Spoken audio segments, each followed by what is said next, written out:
Howdy folks, I have the Osprey Transporter 40-liter travel duffel here.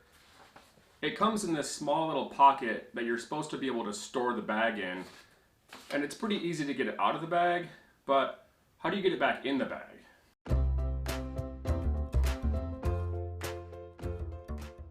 I took some photos of this when I took it out of the bag so that I would know how to get it back in.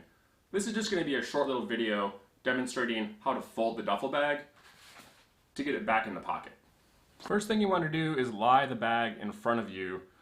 Make sure the top flap zipper is all the way shut. Check the end pockets for items and zip all the zippers. Lie it flat in front of you with the backpack straps also lying flat. Take the shoulder strap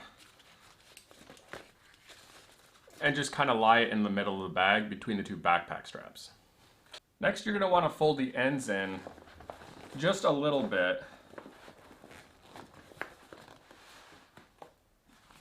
I find it helpful to put the pocket next to the bag because you're going to want to fold it maybe about 4 or 5 inches, just enough so the width of the bag is going to be able to fit in the pocket. At this point, if there's a lot of air in the bag, you're going to want to press it down, squish it down, and get it as flat as you can. Once you have it nice and flat, you're going to want to fold the ends inside the bag. So starting with the top end, fold it in maybe about 1/3 of the way. Take the bottom end of the bag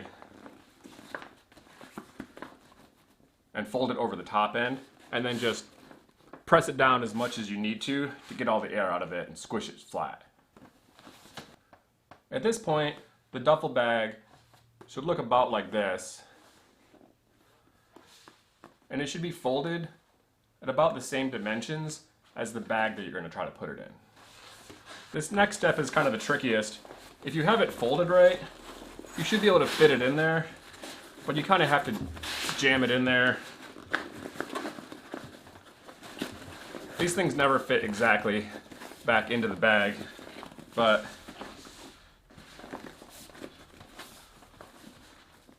there we go, back in the original pocket. I hope you enjoyed this demonstration. If you like things like this, or you want to see me stuff big bags into little bags, then please let me know in the comments below, and thanks for watching.